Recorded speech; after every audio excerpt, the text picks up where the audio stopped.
अब बारात बुलाई गई, निमंत्रण भेजा गया और उस निमंत्रण को पाकर के महाराज श्री दशरथ गदगद हो गए। अयोध्यावासी आनंद में डूब गए और बारात जो है चल पड़ी। ऐसी अद्भुत बारात जहां पर दूल्हा ससुराल में पहले ही पहुंचा हुआ है और बारात बाद में जा रही। ये दूल्हा तो शाश्वत दूल्हा है ना, क्या इसका तो सीता जी से नित्य मिलन शाश्वत है, पर उसके नाते से जो बारात लेकर के चले उनके आनंद, उनका उत्सव, उनका उत्साह देखने योग्य था।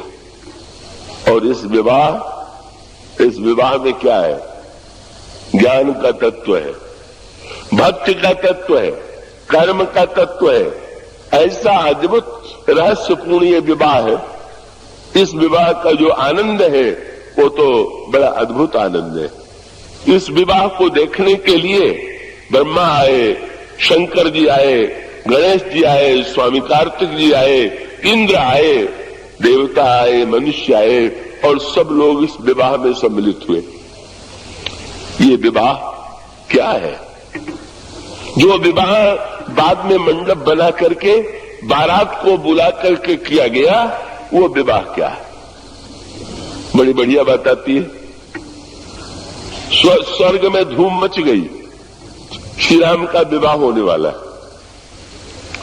तो शंकर जी के विवाह का प्रसंग चल रहा है, तो देवताओं ने, वहां पर भी वही सूत्र है जिसकी चर्चा मैं आपसे कर रहा हूं।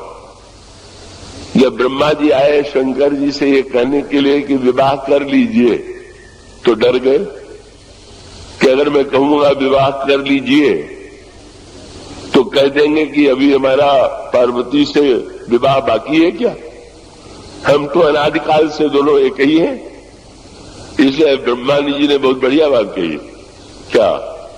सकल सुरन के हृदय अस शंकर परम ऊंचा, क्या निज नयननि देखा चाहे। महाराज आपका जब पहले विवाह हुआ होगा तो हम लोगों ने तो किसी ने देखा नहीं। अब कुछ ऐसा विवाह कीजिए कि हम लोग भी देख सके। ये बहुत बढ़िया बात। बेटे से बाप ने पूछ दिया क्या देखना चाहते हो? बेटे ने कहा बाप का विवाह देखना चाहते हैं। अब बाप की समस्या ये है कि वो बेटे को सब कुछ दिखला सकता है पर अपना विवाह कहां से दिखावेगा। लेकिन नहीं, जगत पिता ने सचमुच क्या किया? बेटे के सामने संसार के जीव पुत्र है और उन पुत्रों के सामने जगत पिता और जगन माता का विवाह हो रहा। वो तो धनुष यज्ञ में आया कि कुछ राजा थे जो तो बड़ी दौड़ धूप कर रहे थे और कुछ राजा उठ ही नहीं रहे थे। तो जो लोग जिनकी नाक कट चुकी थी या हार चुके थे वो चाहते थे कि इनकी भी दुर्दशा हो, तो उकसाने लगे। बोले आए थे तो उठते क्यों नहीं? क्या पानी के लिए नहीं आए थे? भले राजाओं ने यही कहा कि हम लोग तो पानी के लिए आए थे, पर आए थे एक को पानी मिल गए दो। क्या? आए थे सीता जी को पानी और श्री राम मिल गए। मानो बालक को माता और पिता दोनों मिल गए। अगर दोनों में से एक मिले तो बालक के आनंद की पूर्णता नहीं होती।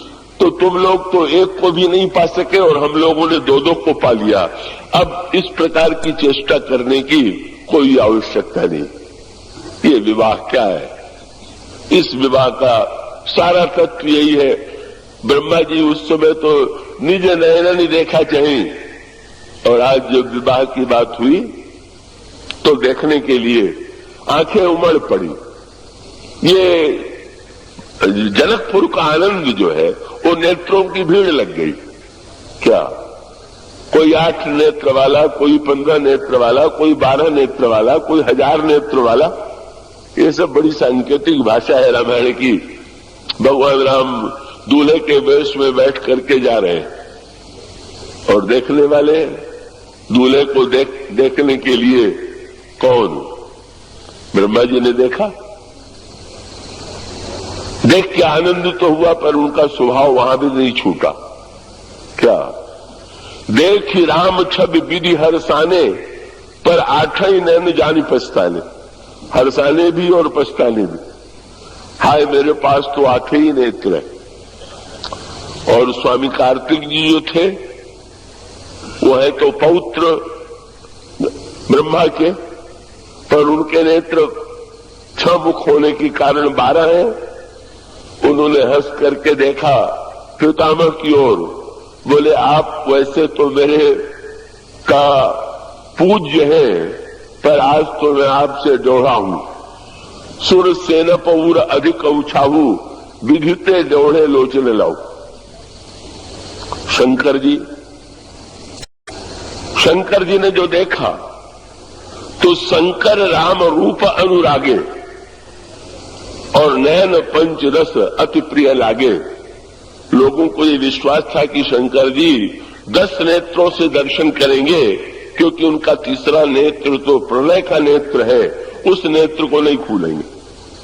लेकिन भगवान शंकर ने जब 15 नेत्र खोल दिए और आनंद लेने लगे तो बड़ा अनोखा दृश्य था।